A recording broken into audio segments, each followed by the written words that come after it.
Welcome back to my channel. ఈరోజు మీకు ఒక కొత్త వెరైటీతో మీ ముందుకు వచ్చానమాట. అదేంటో కాదండి, మేక దప్ప. ఇది ఎలా చేయాలో ఏంటో చూద్దాం. మీరు వీడియోలో చూస్తున్నారు కదా, ఇలా ఉంటుంది దబ్బ అంటే. దీన్ని ముందు వేడి నీళ్ళు వేసుకుని బాగా శుభ్రం చేసుకోవాలి. ఒక 5 నిమిషాలు నానితే దాని మీద ఉన్న పొర అంతా బయటకు వచ్చేస్తుంది. అది తీసేసుకోవాలి.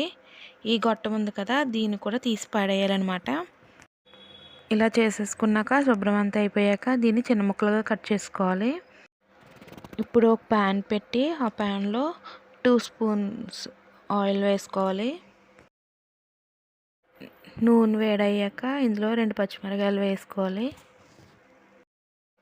ఇప్పుడు కొంచెం వేగాక ఆల్రెడీ మనం కూరని ముక్కలు చేసుకుని పెట్టుకున్నాం కదా, దాన్ని ఇందులో వేసేసుకోవాలన్నమాట. ఒకసారి బాగా కలుపుకోవాలి. దీన్ని కలుపుకున్నాక ఇప్పుడు ఇందులో కొంచెం పసుపు వేసుకోవాలి. ఇప్పుడు దీన్ని బాగా కలిపి ఇందులో కొద్దిగా 2 స్పూన్లు మసాలా అనేది యాడ్ చేయాలి. ఎక్కువ అయితే పట్టదు, దీనికి కొద్దిగానే వేసుకోవాలి. ఇప్పుడు దీన్ని కొంచెం ఫ్రై చేద్దాము. పచ్చివాసన అది పోయే వరకు ఫ్రై చేసుకోవాలి. కొద్దిగా పచ్చివాసన అయిపోయాక ఇప్పుడు దీంట్లో కొంచెం ధనియాలు, జీలకర్ర పౌడర్ కూడా యాడ్ చేసుకుందాం. ఒకసారి కలుపుకోవాలి.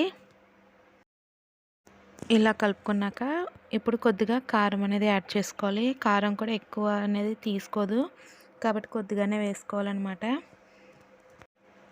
ఒకసారి బాగా కలిపి ఇప్పుడు ఇందులోనే కొద్దిగా ఒక చిన్న గ్లాసు వాటర్ అనేది కూడా యాడ్ చేసుకుందాం.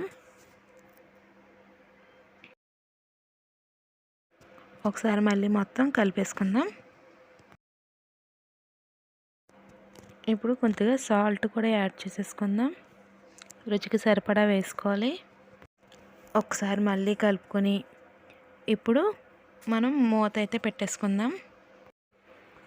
ఉడికిపోతున్నప్పుడు దీంట్లో కొద్దిగా కొత్తిమీర అనేది కూడా వేసుకోవాలి. కొంచెం ఆయిల్ అనేది పైకి తేలే వరకు ఉంచుకొని అప్పుడు స్టవ్ అనేది ఆఫ్ చేసేసుకోవాలన్నమాట. చూసారు కదా ఆయిల్ అనేది ఎలా పైకి తేలుతుందో, అలా ఇంతవరకు ఈ కన్సిస్టెన్సీ వచ్చే వరకు ఫ్రై చేసుకుంటే సరిపోతుంది అన్నమాట. ఒక బౌల్లో అయితే తీసేసుకుందాం దీన్ని. చూసారు కదా కూర అయితే ఫ్రై అయితే అయిపోయింది చక్కగా. చాలా టేస్టీగా ఉంటుంది. ఖచ్చితంగా ట్రై చేయండి. ఇది కామెర్లు అవి ఉన్న వాళ్ళకి లివర్ లాంటివి వస్తాయి అంటారంట. వాళ్ళకైతే ఇవి కొద్దిగా ఆయిల్ తక్కువ వేసుకొని వండుకుంటే చాలా మంచిదంట వాళ్ళకి. సో అందరూ ట్రై చేయండి. ఈ వీడియో మీకు నచ్చినట్లయితే లైక్ చేయండి, షేర్ చేయండి, సబ్స్క్రైబ్ చేయండి. Thank you for watching. Bye.